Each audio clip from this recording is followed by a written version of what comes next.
Good morning, good afternoon, good evening, wherever you are, listeners. Thank you for being here for this week's episode of I Never Knew But My Dog Did podcast. I am Maureen Scanlon, your hostess, and most of you know me as Life Coach Maureen. I'm really happy that you're all here. As always, I bring you the most fabulous guests on the planet.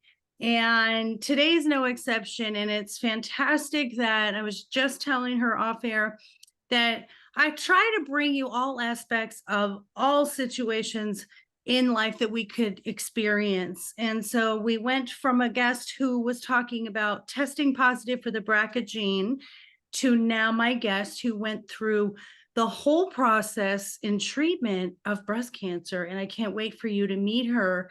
So today I'm talking with Katie Snyder, and she was one of the first women undergraduates at Yale. Yes, she's a brilliant mind.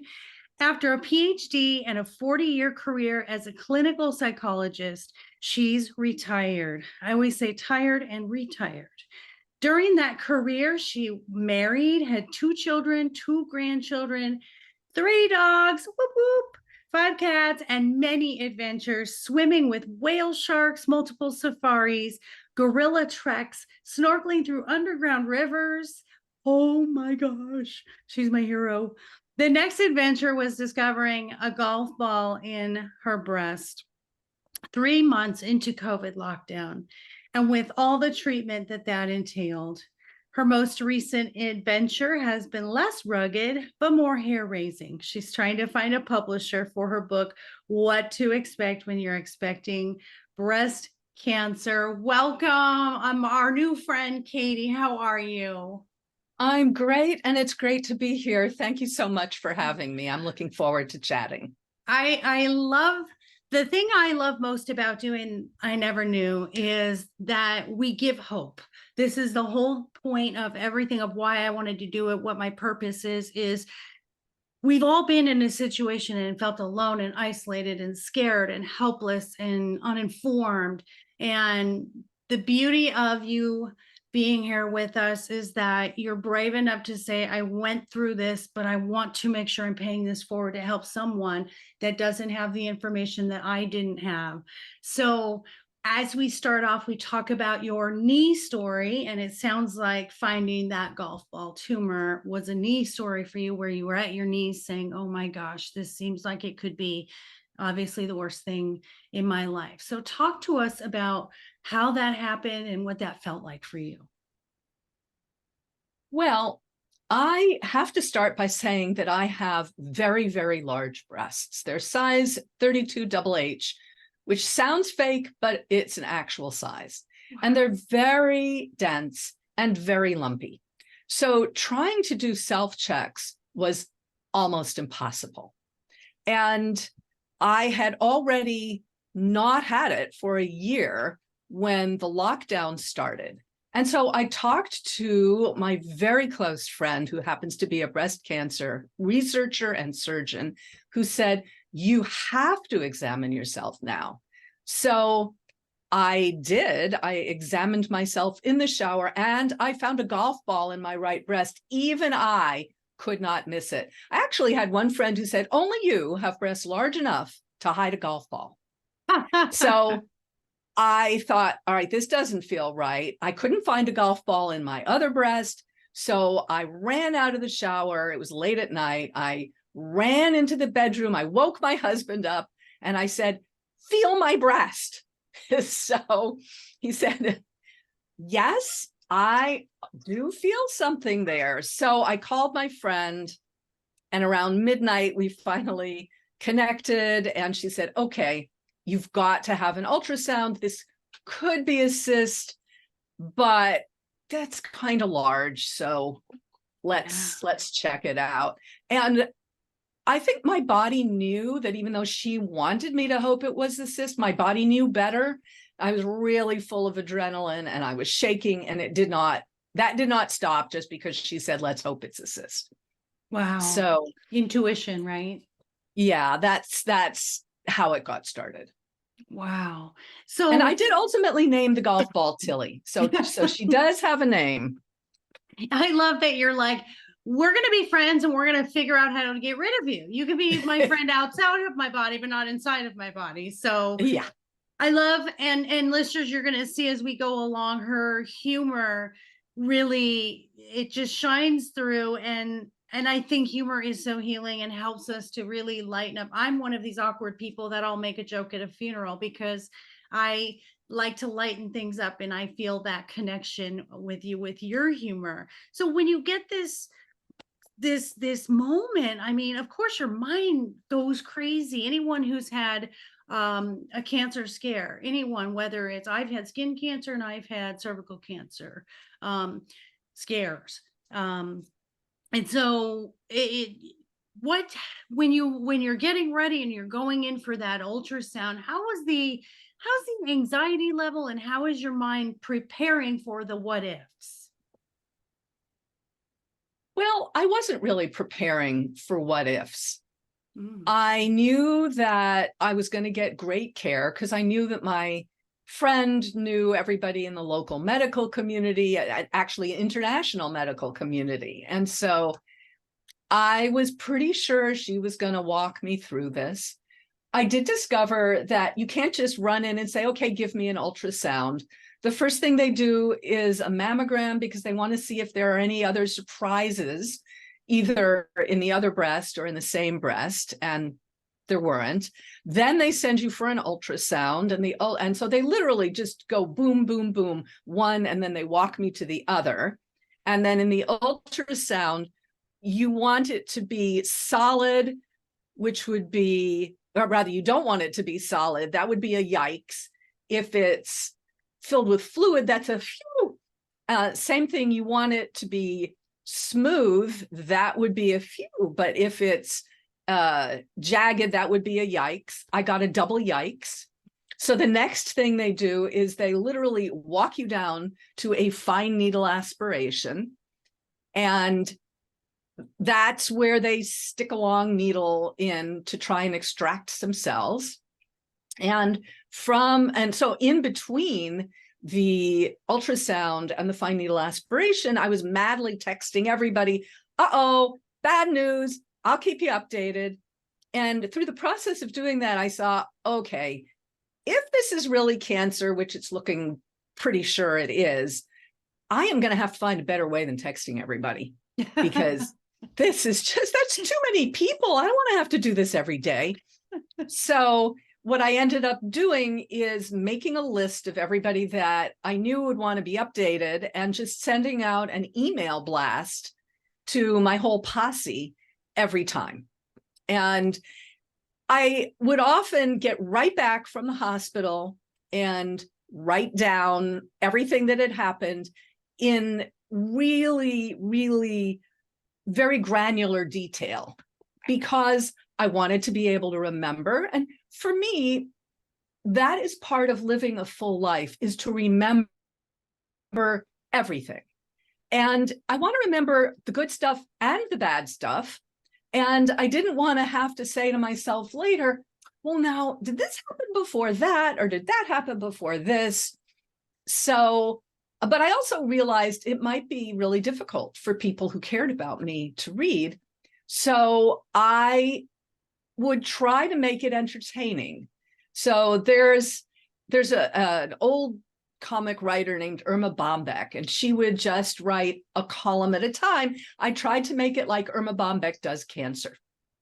And it's actually not hard to do because, well, first of all, it helps not to have a filter.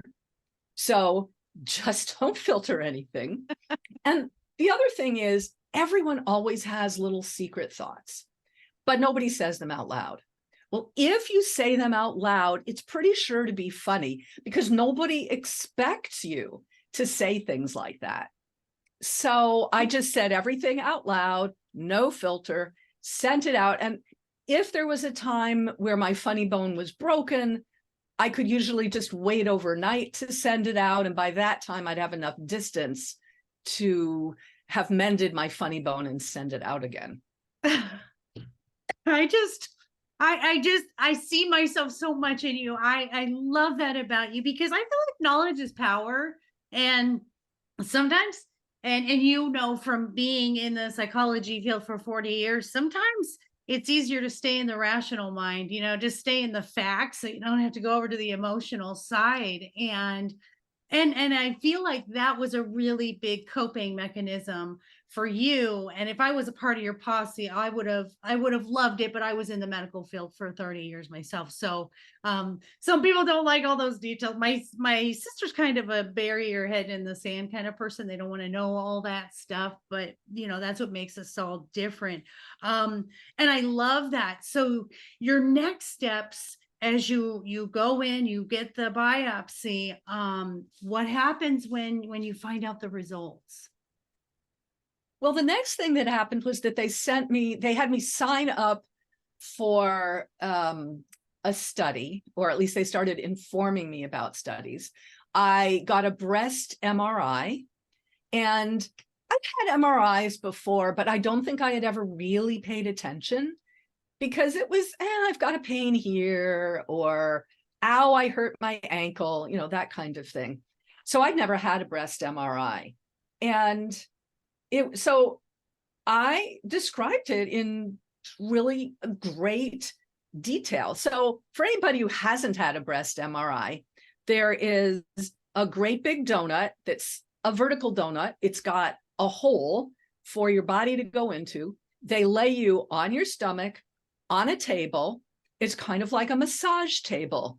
They've even got a massage loop for you to put your face through, and it's padded just like a massage table. And so all these fears that people have, and including me, about, am I going to be claustrophobic? We're like, no, I'm just getting an odd massage. So there's no need to be claustrophobic. And there are two holes. Actually, it's like one big hole with a bar in between, right where your breasts go, so they can dangle down unimpeded. Wow. So my breasts are dangling down, and then they start backing you up into the hole. And it's just like, for any of you who've ever been to Disneyland or Disney World, remember the Matterhorn ride where it starts going, there's kind of a machine sound, and it's a little jerky. It's not a smooth ride. So they're basically backing me up like the Matterhorn into this machine. And then the sound effects start. And it's just like Close Encounters of the Third Kind. Remember, there's all these, towards the end, all these teeny weeny little spaceships, and they're really fast, like machine gun fast, very high pitched sounds. And then the mothership arrives, and it's this long, loud bass. And so afterwards I asked, why do you have all these sound effects? Why are they all different? Some of it sounded like a truck backing up, like, how they go beep, beep, beep, beep. So it's a little more alto. So we've got soprano, alto, and bass. And they said, well, it has to go through different kinds of tissue. So that's the explanation for those different things. And the whole thing takes about 45 minutes. And the first half hour or so is done without contrast. And I was told, don't really breathe while you're getting the scans. But I never knew when the scans were happening. So I was basically taking little sips of air for half an hour. And then they said, okay, now we're going to start the contrast. And they had already initially put an IV catheter into my arm, but they hadn't, it wasn't attached to anything. As I was walking into the room, it's just kind of dangling around. And then when they lay you on your stomach and arrange you, they put a shower cap on your head so stray hairs won't tickle you. They ask you what kind of music you want to listen to. This is definitely a massage experience. And but I didn't know that while they were arranging me, they had actually attached the catheter to something. So when they said, okay, now we're going to start the contrast, all of a sudden I felt cold flow into my arm. That was very brief. But this time they'd say, okay, now we're going to do a 9-minute scan. So they don't make you hold your breath the whole 9 minutes, thank God. But They do ask you to just breathe shallowly, and then they'll tell you when you can take a deep breath again. And then it was all over. So there's another 5-minute scan, and then they do the Matterhorn in reverse, and the MRI is done. So that's kind of the gold standard for finding any other small lesions. There weren't any. It was just my golf ball, Tilly, and me. And so then there's a series of things you go through. They do a core biopsy, which takes a larger sample so that they can get all the markers. They can know, is it progesterone positive? Is it estrogen positive? I had what's called triple negative. So just a word about the core biopsy, because that's what followed the MRI. I knew it would be a bigger needle, but I didn't realize that it, like, picture a long fat needle where the last 3/4 of an inch is a flat piece that's extending out the end of the barrel of the needle. And then they come at you sideways. So, because it's a really long needle. And then there's a click, and the bolt, like a piece of a similar length, shoots out of the end of the barrel of the needle. It's curved just enough to form kind of a cylinder, like a vegetable peeler. So basically, the core biopsy needle is the tiny love child of an apple core and a vegetable peeler shot by a crossbow. Oh, God. And they take 5 samples, but they numb you up first. So you really just feel pressure as it goes through, through me and into Tilly. All I felt was some pressure. They took 5 samples, and that's how they found out that I was triple negative. And it's called triple negative because it doesn't have any of the other markers. So I do want to say that for those of you listening, that most people don't go through the amount of treatment that I had. Most people can just get surgery and maybe a little radiation because they have all kinds of miracle drugs now to treat, HER2 positive and all the other kinds of cancers. It's just triple negative that they really need to bring out the big guns for. Right. So, and being how big Tilly was, it's kind of a miracle it didn't metastasize, right? Yes, it is. Yeah. So, yeah, she was just shy of moving into the next category. She was still a stage 2, but if she'd been just a hair bigger, she would have been a stage 3. Wow. So it didn't have a lot to do with hormones. Was there a genetic factor? Did anyone in your family history have any of that? they did genetic testing on me, and I didn't have any of the variations that are known to cause breast cancer. Wow. I did have 2 what they call VUS, variation of unknown significance, which I immediately labeled an SUV. And so I had 2 unknown SUVs, VUSs, but they don't know. So there's no indication that it had any genetic significance or a genetic cause. Wow, that is so incredible to me because and they say there's a lot of factors that can cause stuff, but they have such a tie to the genetic thing. And I was talking to the other guest who tested positive for the BRCA, and I said, well, my gynecologist always says, because I have a family history of breast cancer of people under 50, I have this really big risk. And she said, no, Maureen, that's a myth. She said it is not specifically genetic that causes this. So you just completely validated that for us, that it came just out of nowhere, really, that we don't know, right? They don't have a known reason why this happened. Yeah, and even really everything had an element of humor in it, because even getting the genetic test, they wanted to get it done fairly quickly. So they sent a phlebotomist to my house, but they couldn't come inside because COVID. So I'm actually getting blood drawn in my backyard. It's like, are the neighbors watching? What do they think is going on here? Oh, thinking about the fact that it was during COVID, just everything had to be so completely different. And then how was that having support? Because was your husband allowed to come with you to these things, or you were just going through Nobody this was alone? allowed. No, no one was allowed. However, I actually regard that as a blessing in disguise. And Yeah. the reason I regarded it that way, and which, by the way, it's not true anymore. People can now, it's enough, COVID is enough over that people can have their loved ones or friends accompany them both to doctor's appointments and to chemotherapy. So Nice. that phase is over.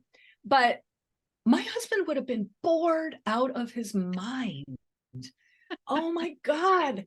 I would go there, and it was a very long day. So, part of why I like describing this is people really have no idea what it's like. And if you know what it's like, then you don't have to be scared when you first go in. And so they would start every day with a blood test, or every hospital day with a blood test to make sure that I was healthy enough to be poisoned for chemotherapy. Right. They started with chemotherapy, and they did it for two reasons. One was because if they could see which chemotherapy worked on Tilly, then if I ever got the sequel, The Return of Tilly, they would know what worked and use it again. And the other is with what they call neoadjuvant chemotherapy, which just means that's happening before you get the surgery. They also could shrink her so that by the time they were taking her out, she was much, much smaller, a vastly diminished Tilly. At this point, by the time they took her out, she was the size of a grape. So, Wow, interesting. That's really interesting. How how bad was chemo? Because I know that's everyone's kind of fear. You lose your hair, you're very sick. How did you react to okay. chemo? It, it sounds funny to say it wasn't bad, but it doesn't hurt when they do it. So first of all, I have to say, when you're going to get the big guns of chemotherapy, which is what they planned for me, you have to get what's called a port first. And the reason for the port is so that instead of having to do the chemotherapy in through the veins of your arm every time, which means it would poke, it would be in there for hours, that would probably hurt. And the chemotherapy might do some damage to the surrounding area. So they implant a port in your chest, a couple inches below your collarbone on the opposite side of wherever you have your tumor. So in my case, Tilly was on the right, so the port was on the left, which meant that's my port side. I am nautically correct because that's the left side is the port side in both senses of the word. And I had imagined the port sticking out of my skin like a spigot, like, to attach your backyard hose. It's not actually like that. What they do is they implant a little plastic button. I guess that's the best way to put it. It's like a hollow plastic button. It's maybe 3/8 of an inch to half an inch tall, maybe 3/4 of an inch in diameter. It's completely inserted under the skin. So you just have like one little seam in your skin. They attach a catheter to it. They actually also do a small incision in your jugular.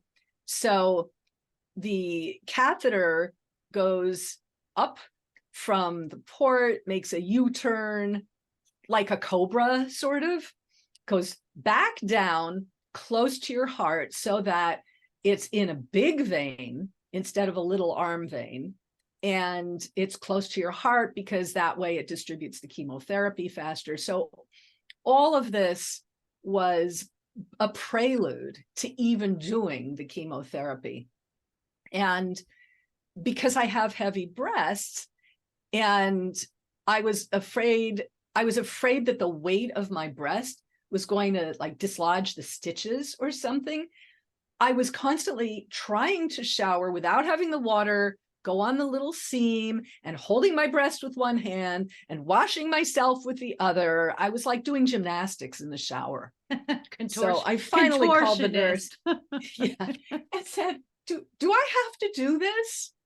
And won't it hurt? Because because I was wearing a brassiere all the time to support the breast. And she said, look, just start by not wearing it for 5 minutes at a time, let it stretch out a little, and then put the brassiere back on, and then do it again.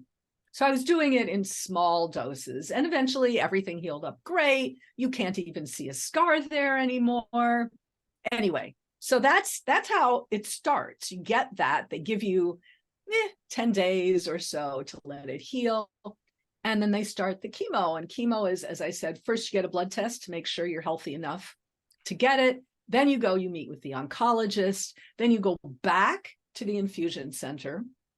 And I was using, this is going to sound like another digression, but it's all part of the chemotherapy story. I was using a cold cap.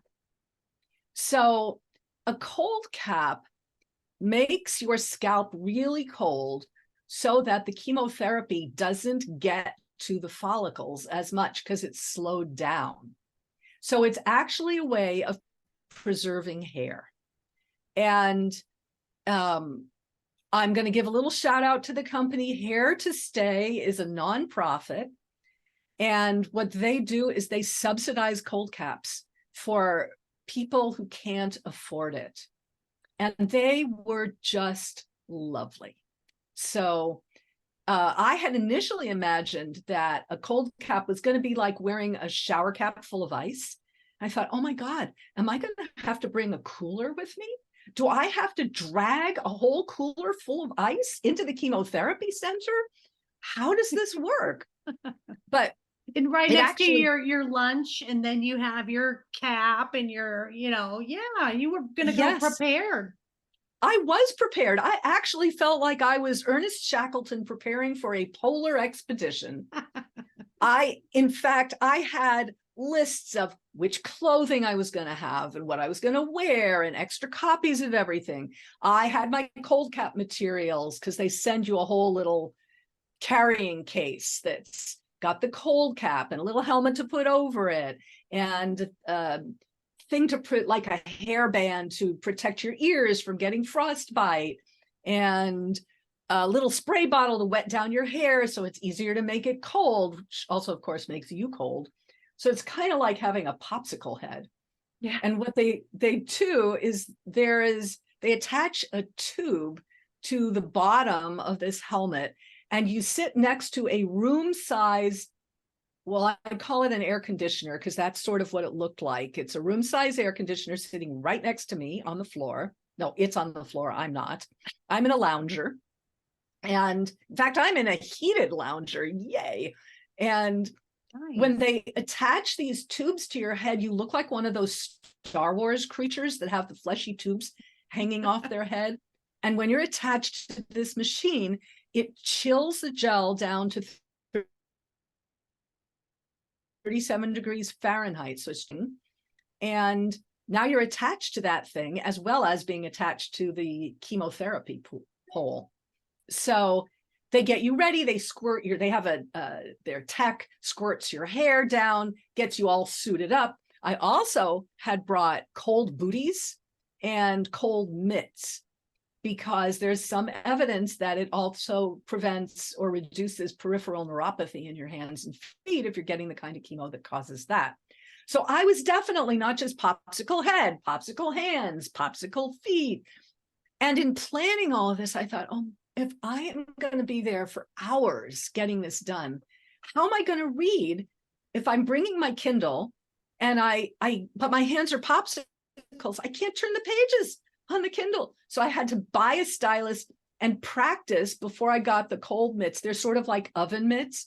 So I'm practicing using the stylus with oven mitts to make sure I can actually turn the pages on my Kindle. But I was going to say, I saw I saw a video the other day of a little girl on TikTok, and she had the stylus in her mouth, and her mom was like, watch this. She was flipping everything with the stylus in her mouth. So that could have been an option, but you did well practicing. Well, it wouldn't have been an option for my mouth because I couldn't move my head around that much. True. So, but all of this was an answer to why was I glad I didn't have my husband there? Yeah. Because he's one of those guys that's like, give him a machine and he knows what makes it work, but give him a human body. And as far as he is concerned, it is a black box with squishy side. So he would have had to be there all day doing nothing, because when you are about to start chemotherapy, at the same time that they start cooling your head down, if you're going to be getting the cold cap, they also start pre-medicating you. So they put in the IV into your port, and they start giving you prednisone and Benadryl and all sorts of anti-nausea things. The Benadryl is actually an anti-nausea drug. They give you others too, but who knew? I had no idea. I thought of Benadryl as, if you're going to have an anaphylactic reaction or something. Right. And they do have the nurses standing by in case you have an anaphylactic reaction. But basically, for the first half hour, all that happens is the Benadryl completely conked me out, because IV Benadryl is like getting a sleeping potion. So ideal. That's ideal to just, the more relaxed you are, I'm certain that your body works so much better with the medications, chemo, all of that. So can you imagine having somebody sit there for hours? You can't chat with them. There's nothing to do. There's nothing to see. The dog's at home. We didn't want to leave. I mean, even if it hadn't been COVID, I wouldn't have wanted to leave her alone for too long. And in fact, during the time that I was getting chemotherapy, she went into heat for the first time. And we had promised the breeder that it's better for large dogs' joints if they can go through one heat before they get spayed, because it gives time for the bones to knit properly. So they're less likely to get dysplasia. So we were trying, she was providing the comic relief. We were trying to figure out, all right, what are we going to do now? And so the first thing I did was I had bought some Depends because of an unfortunate accident in the hospital, trying to get myself disattached from the cold cap, drag my pole to the bathroom, because they're filling you so full of IV fluids and you're sitting there for hours. You really, really, really have to pee. And I really, really didn't want to bother the nurses. So I held it as long as I could.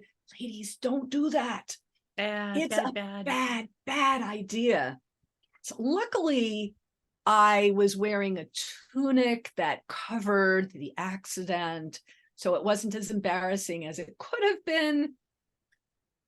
But, and you have to reattach yourself within 7 minutes for the cold cap. So I had to race down the hall and get back and get attached again. It's like some really weird kids game, where they give you like a relay race. So this was the relay race. Oh my God. Anyway, so meanwhile, so I had bought some Depends. And so we just cut a hole in the Depends and stuck her tail through it and put that on her. But she was trailing little grains of the desiccant everywhere she went. So that wasn't a great solution. So then we tried to buy some equivalent of disposable diapers for doggies. And we bought one that was supposed to be for a 75-pound dog. And she was only 40 pounds at that point. Yeah. So we thought, this will fit for sure. It was so small. It kept slipping down her haunches, kind of like, remember the days of pantyhose? And if you didn't pull it up enough, it would slip down. So now you're like trying to walk and the crotch of the pantyhose is down between your thighs. So it was like that. So we thought, okay, we're just going to have to get her some actual diapers. Yeah. So we did. And in a fit of creativity, I put a disposable diaper inside one of the regular cloth diapers because I thought, I didn't think about this, but I'm going to have to wash those. And I don't want to have to wash those. So we put her disposable inside the regular diaper. We put her in her crate. My husband took me to the hospital. And by the time he got home, Miss Houdini had managed to pull the disposable out of the regular diaper and was happily chowing down on it. Oh, so that he found little pieces of shredded diaper all over the crate because we kept her in a crate while we were gone. Yeah. And so then we're nervous. Oh my gosh, did she actually eat any of this stuff? Do we need to worry? Luckily, those disposables didn't have desiccant in them because I was afraid if they had, it would like sop up her intestinal juices and cause a blockage, but it didn't. So that's great. So he had a lot on his plate just at home with puppy, and you're over here like, please don't come. Cause yeah, I'm like you, like I just sometimes, and everybody handles health issues differently. I'm one of these, cause in my household, it was like, just deal with stuff when you were sick.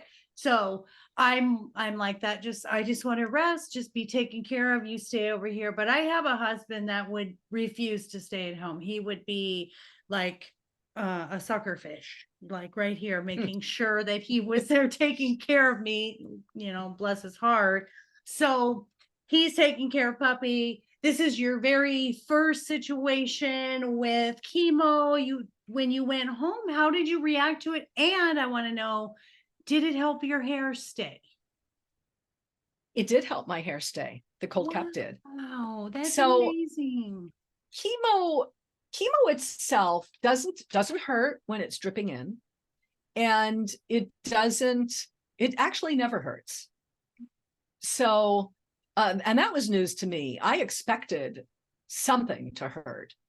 And it is true that it was toxic enough, not all of them, but the really big guns, the ones that I finally got towards the end, it took 2 nurses to do it.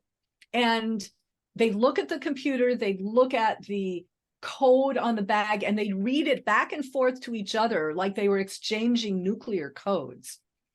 And it's like, when you have to have 2 keys turning simultaneously in the silo before you can launch, it was kind of like that.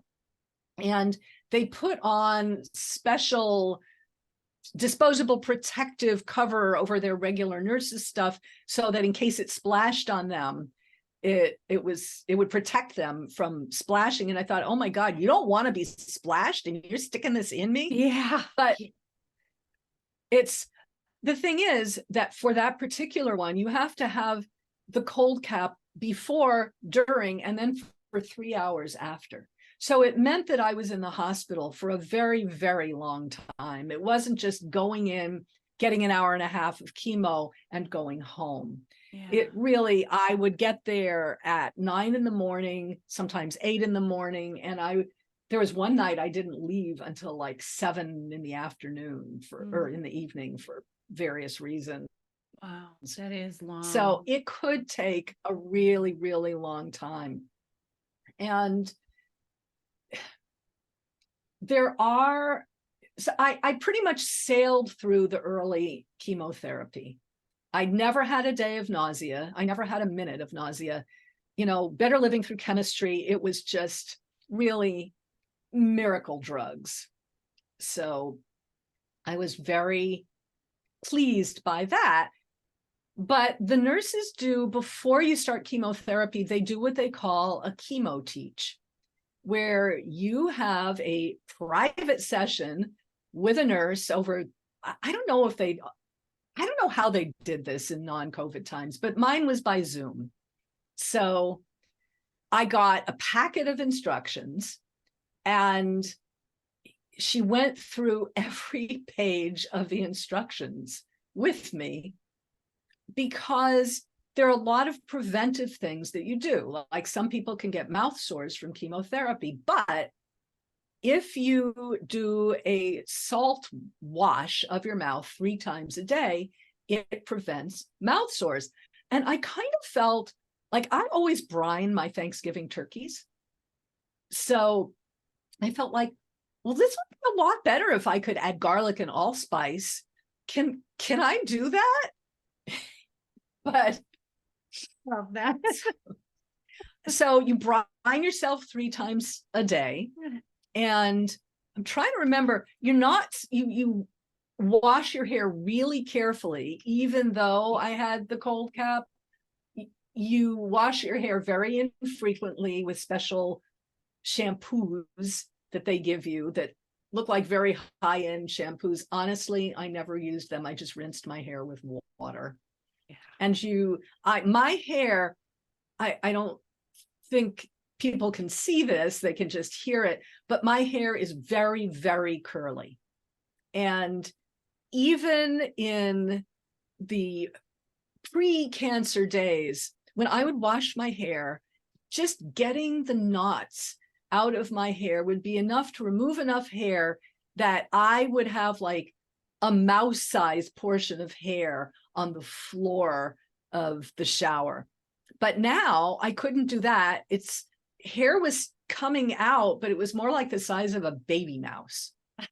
So, and I get it, curly girl problems. As you see, my hair is naturally curly too. And but they will see this because this is going to be on YouTube, so they get to see your lovely, beautiful self. I didn't realize that. Yes, of course. We want to see you. We want to see your beautiful face. So yeah, so that was good. That was not a big major I think that would be so devastating for me, is just taking those if chunks were coming out, as you've heard people that go through chemo, I mean, it would be just insult to injury, I think, of everything that your body is going through. And you're like, can't I even be vain for a minute? Can't I just have my hair? So that's great that it didn't happen. I love the hair to stay. I'm going to shout them out on this, on your episode. We're going to put their maybe we can have donations or something. I think that's fantastic. Oh, that would be great. Yeah. So I do have to say that I had an idiosyncratic reaction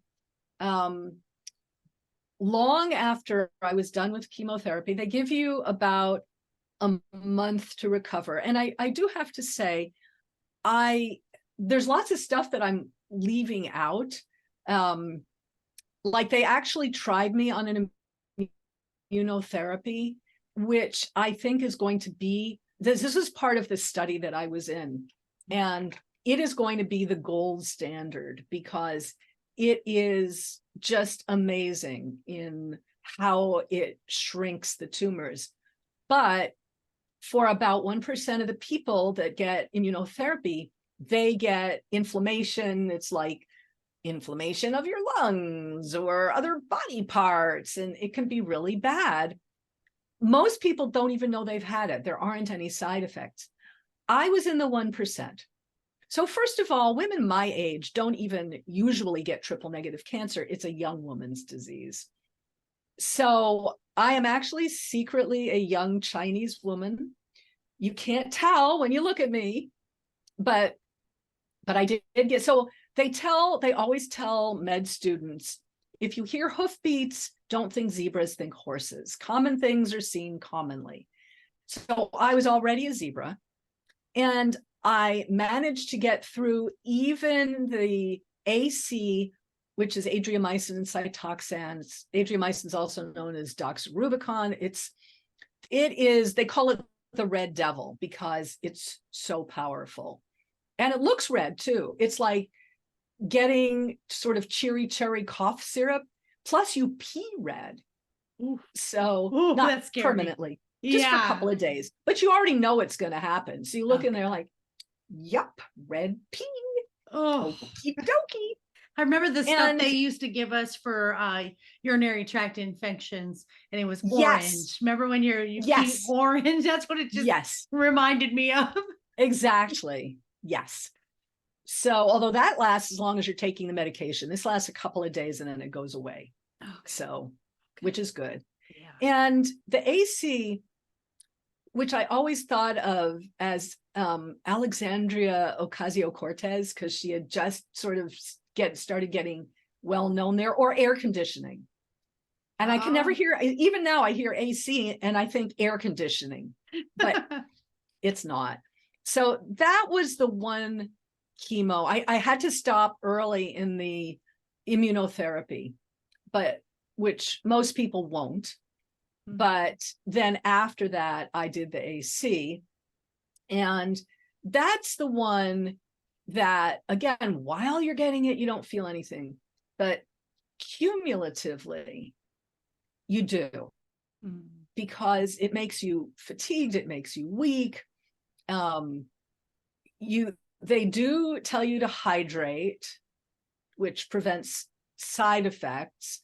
I'm not sure which ones, but it supposedly does.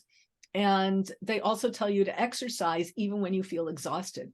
So one of the things that one of my friends did, who lived a few blocks away from me, was every morning she would walk over to my house at 9 a.m, ring the doorbell, we'd both mask up, and she would take me for a walk around the block. I usually couldn't do more than 15 minutes. But, people often say, what can we do to be helpful? Actually, the people who aren't helpful say, let me know if you need anything. Okay, don't do that. That's not helpful. What is helpful, if somebody says, do you need food? Do you need this? Do you need that? Tell me what you need. And people also got very, very creative about what they sent me. So one friend organized a food train. One person, actually 2 people, sent me blankets, and because I was cold all the time. Yeah. So especially if this is in the winter, and unless you have an overheated home, at least I was just always cold. And so one blanket in particular was not one that I would ever have bought for myself, because it was very lightweight, synthetic, with one of those synthetic fleece on the underside. It was perfect. And the reason it was perfect is that I was weak. I couldn't even heft a Pyrex cup that had 2 cups of pancake batter in it. I was so weak, I had to use 2 hands. And so trying to arrange a blanket over myself when I was sitting on the couch was difficult. And so this perfect blanket actually matched my living room colors. And so I could sit on the couch and be color coordinated and still deal with the blanket. It was perfect. So thoughtful. I love creativity, and my love language is receiving gifts. So I'm the same way when it comes to giving and just being creative. And you always think, listeners, this is a good way. I love that she's saying this part, because we feel so helpless when people are going through something. But put yourself in their shoes and think, what are the things of comfort that you would want? And it sounds like your friends, your troop, your tribe was amazing during this time for you. I love that. They totally were. So I had another friend who lived out of town who sent me pajamas. Yep. Because I was lounging around the house. It's not like I asked for pajamas. I didn't ask for the blankets either. I didn't know to think of them, but my friends thought of them. Several people sent me beanies. Oh my God. One person sent me like 20 beanies. So I could try them on and see, okay, I like this fabric. I don't like that fabric. This style is not that flattering. I won't use this one.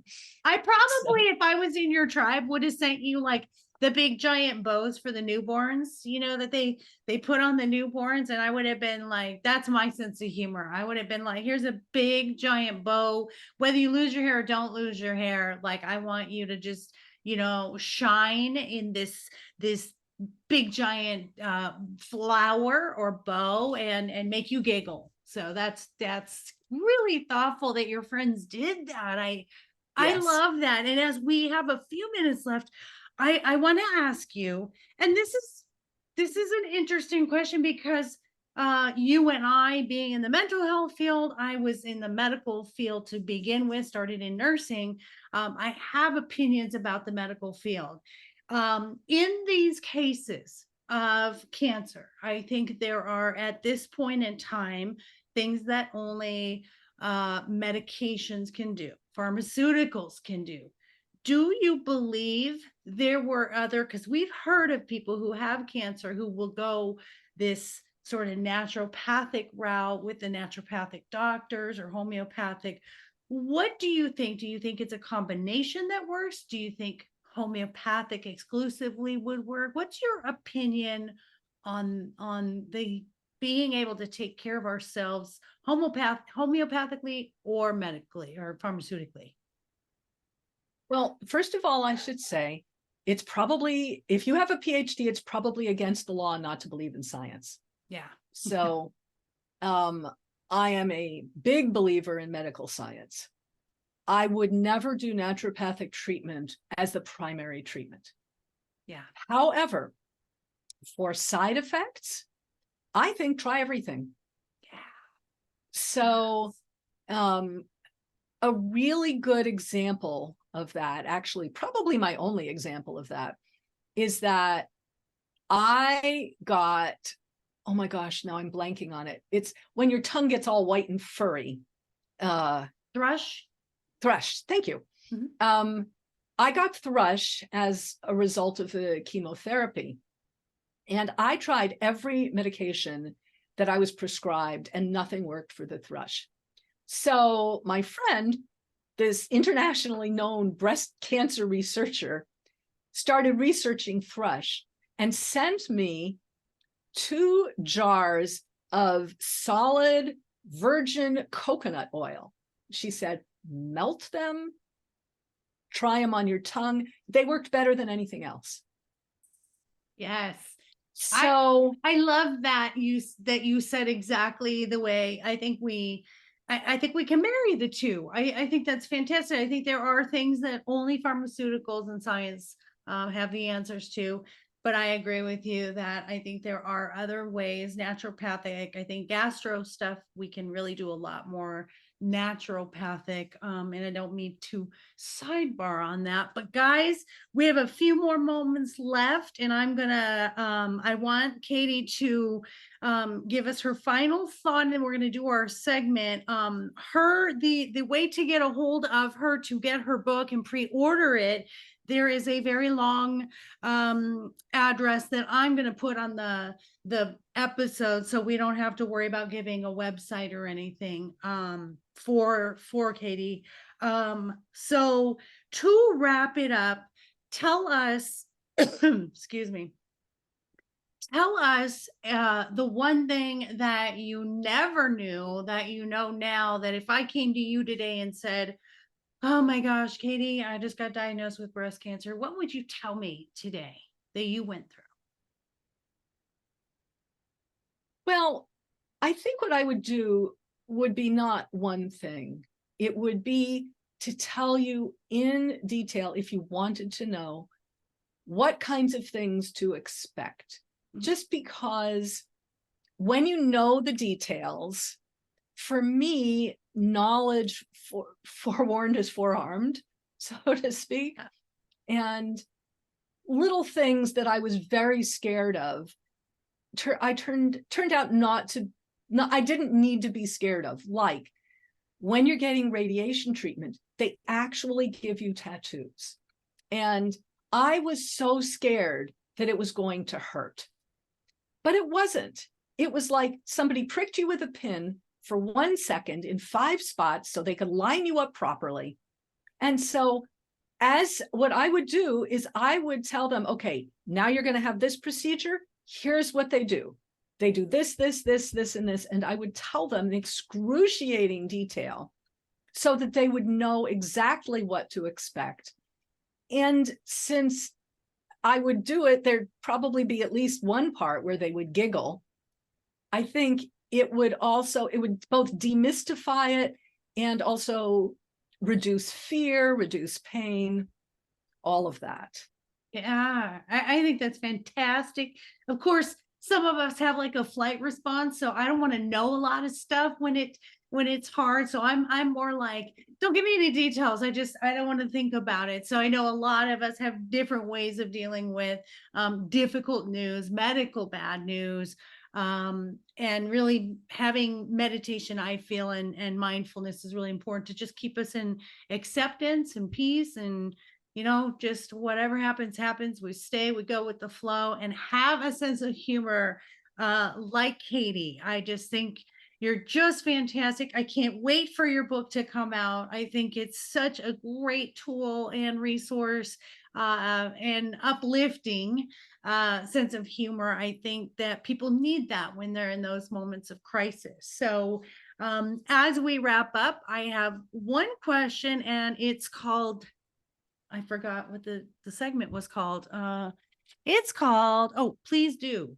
So it is, what is the best thing that someone has ever said to you? The best quote, the best phrase, the best advice that you've ever received?